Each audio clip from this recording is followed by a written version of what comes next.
Today we are in my friend's 350Z. Before I take the car out, I just want to point out several things about the interior of this car, which you can see a lot of styling cues which are just very unique and creative. When you look at the door locks, it's like this. You don't see this in other Nissans. Just look at the indicator stock. Even though it's like made out of plastic, you can tell they put thought into the design of the form factor. It's kind of creative that they put the Z there. It is flipped if you look at it from the inside, which means it's for people on the outside to see. There is no glove box. Nope, you don't have any glove box. This right here is a cup holder, which is a little bit flimsy. I don't want to mess around with it. So then you might ask, where do I store my stuff? Well, they located it very inconveniently behind the seat. And then another one in here. What were they thinking? Like, what could possibly be behind this that's so important that they decided, nope, we're not going to give you a glove box. What about this? Is there storage space behind here? It's the Japanese navigation system. And watch, as you leave it, it closes by itself. It's like too shy to stay open. It just wants to open a little bit and then it'll close. What is this? Auto DJ. Maybe someone can tell me what Auto DJ is. These pipes are massive. Yeah, massive. They want you to know you can store a golf bag in the trunk of this car. To be honest, this is not bad for a convertible for storage space. It's plenty.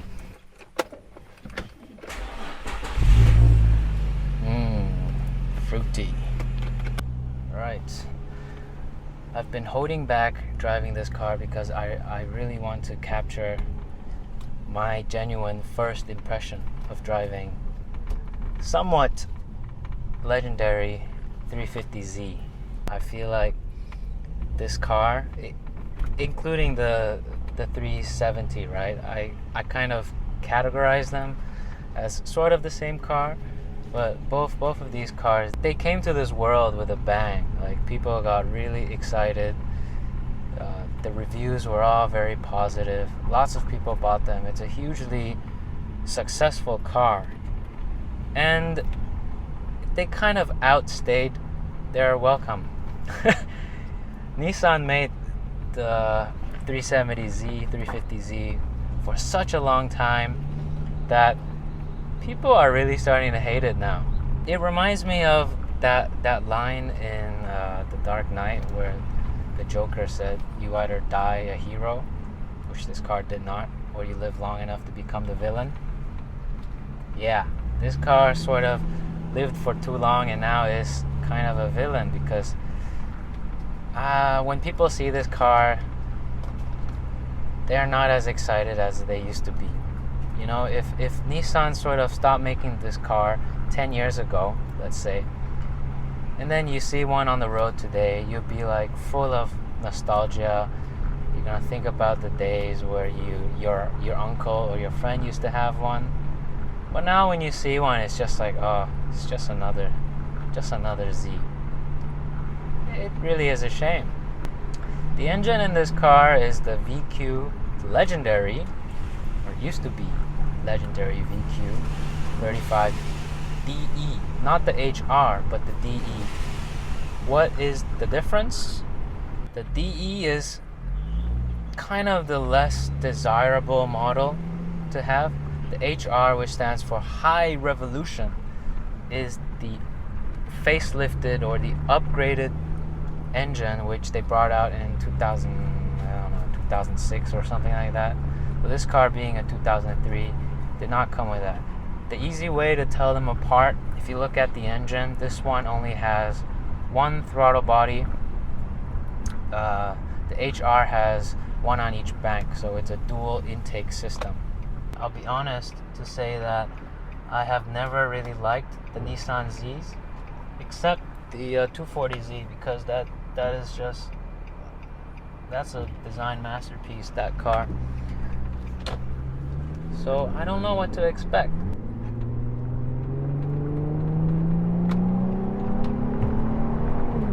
Wow, okay. It sounds great.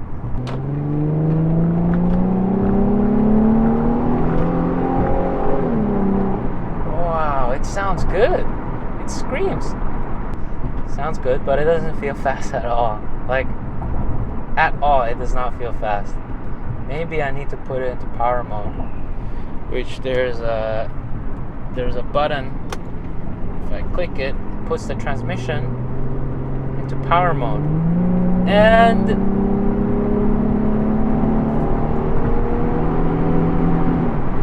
yeah, it's still not fast. Huh. I am a little bit disappointed. Uh-oh, that's not good.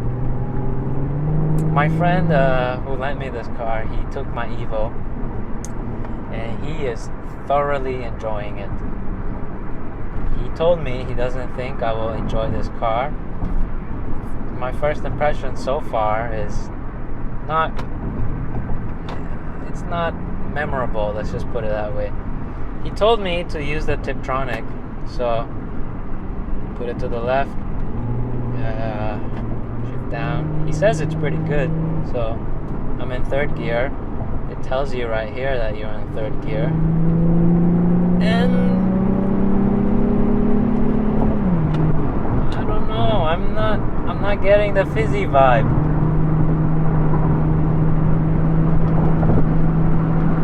Corners pretty well though. Corners pretty well. Okay, we need to find more corners for this car. Maybe this car will convince me once I start cornering. Downshift. Downshift. Oh yeah, it's not bad. Downshift is not bad. It's better than the 996. Alright, let's talk about the controls. The steering is heavy. It's heavier than your modern car. Is that a good thing? I suppose.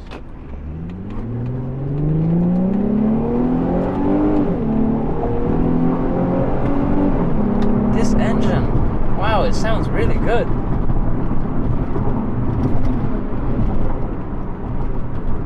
It must sound so much better with the roof down.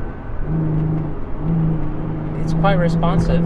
There is a slight lag, and I would probably blame it on the slush box. There's not a lot of communication, information coming through the steering wheel. It's quite numb, but you can still feel the level of grip. It probably feels numb because this engine is really smooth, so you don't feel the tingly vibrations coming through the steering wheel. You don't really feel that. Let's try testing the brakes. Yeah, it's very progressive, predictable, easy to modulate.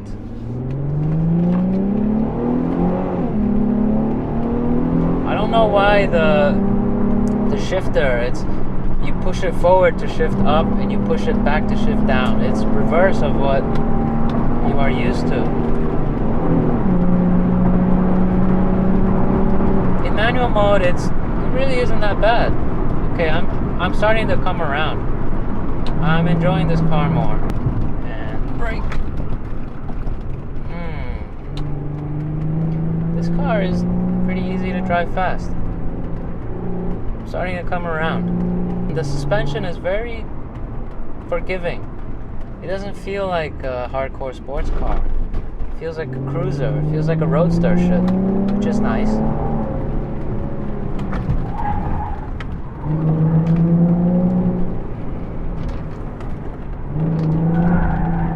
understeer just now. Traction control came on. This traction control is very aggressive.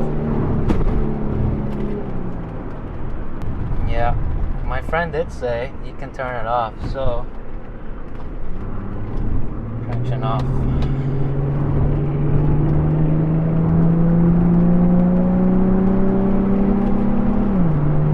You know what? I'm starting to enjoy this. Maybe I expected too much power from it, but now that I know what to get out of this engine, now that I'm just focusing purely on the dynamics, it really is kind of fun. It's very predictable. That's what I like about it, and it's not too stiff. Turning radius is pretty good. I keep getting confused with the shifter. I'm so scared I'm gonna shift down instead of up and blow up this engine. That's probably my biggest complaint so far, is the shifter. But it's something you can get used to, so yeah. You know what? I like the chassis. Even though this is the Roadster, so in theory it's less stiff, but pretty good. It's pretty good for these roads.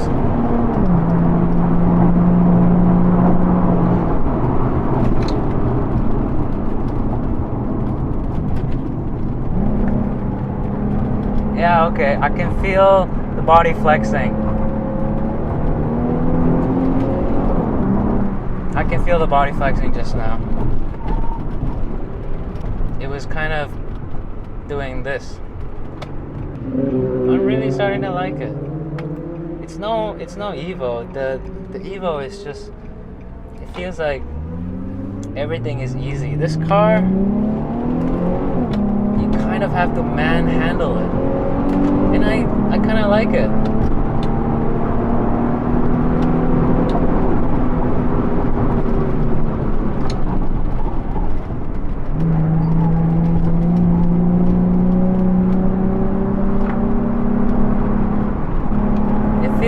It feels heavy.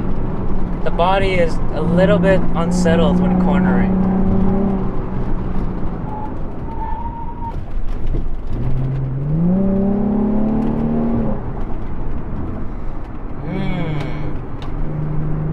This car is fun. I like it. I did not expect to like this car. Oh, uh-oh.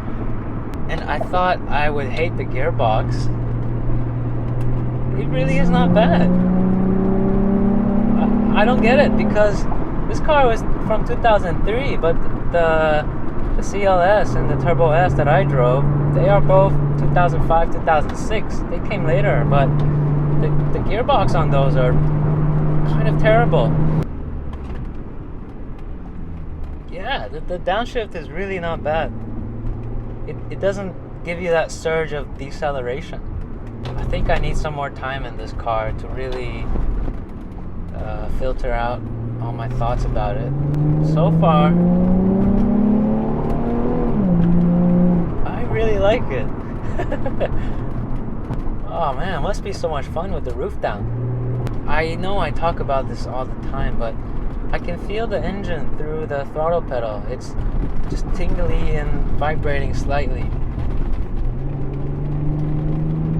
That is a lost quality in new cars. In new cars, the gas pedal just feels like it's a switch instead of a pedal that's mechanically connected to the engine. It's not powerful enough to spin the rear wheels. But that's okay.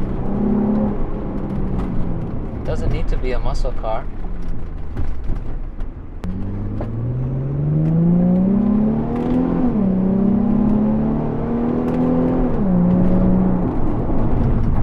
A lot of people don't like the sound of V6s. I get that. V8s do sound better. But if done right, a V6 with that warble sound, I personally love it. It's like whoa, whoa, whoa, whoa, whoa. I love it. This steering feels pretty old school. I'm starting to like it more. There's not much texture, but you can still feel the road. You can still feel the grip. The more I drive it, the more I notice the weight of the car. It's not just the fact that it's 1,500 something kilos. It's the fact that you can feel a lot of that weight is pretty high up because of the roof mechanism. Especially when you're doing like a sudden change of direction, you can feel it. You can feel that weight up top. Like just now. I would prefer if the engine is a bit more crispy. It doesn't feel so crispy at the moment. Right now, to me, it feels a bit viscous, a bit gooey. It doesn't have that crispness of a really good naturally aspirated engine. Maybe it doesn't feel crisp because of the Tiptronic gearbox.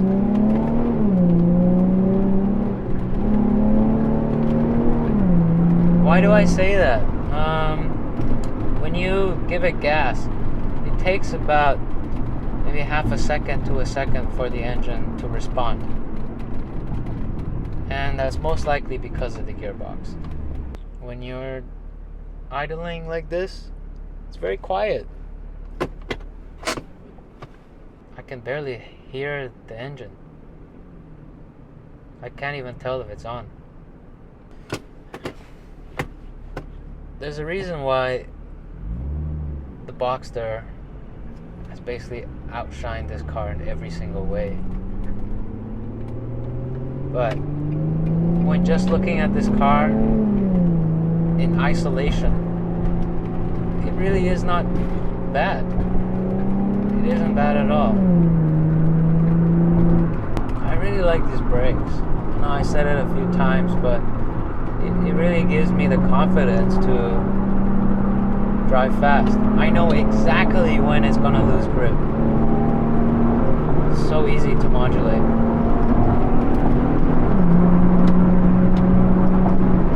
And the bridge is free. Let's try the bridge again.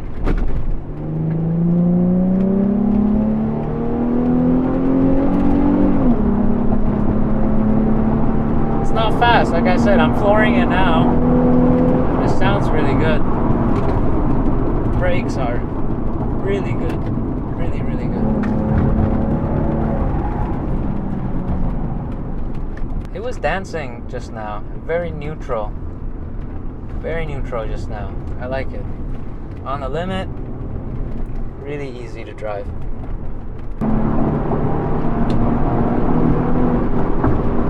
Brake.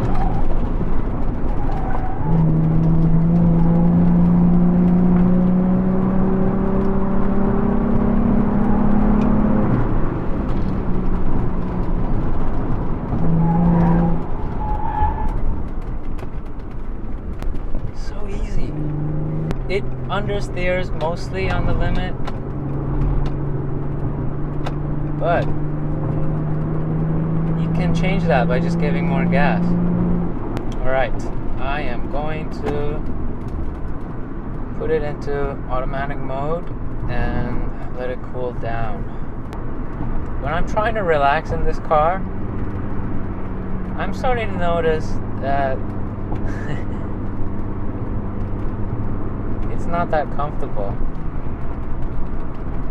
I don't know if you can tell from the footage, but it's very shaky in here. But the seats are very comfortable, and because of that, I feel pretty okay. I can drive this for several hours if I need to. So let's talk a little bit more about this engine. It doesn't feel like a very special engine, especially up top. I feel like most of its torque is around the mid-range, so you don't feel like you need to rev it all the way up for it to be screaming. But it sounds really good when you do rev it up, so it's kind of a double-edged sword. You get the sound, but it does not really reward you with more power up top. I assume the HR version of this engine would be more revvy. And we are back. Thank you. Whether or not this car is good in isolation of all the other really good sports cars that are from the same time period, because I have never driven the Boxster, I have never driven the TT, I have never driven the SLK or the Z4 or the Z3. I have never driven any of these sports cars from the early 2000s.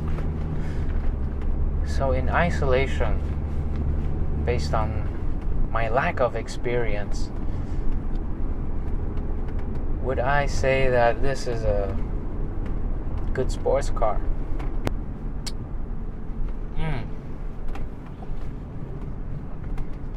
My answer is probably no. It's not a very great sports car because of, I think, two main reasons. First reason is the engine.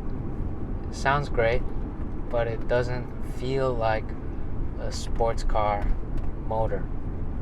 It does not have the responsiveness that it needs. And like I said previously, that might be because of the slush box that's fitted to this car.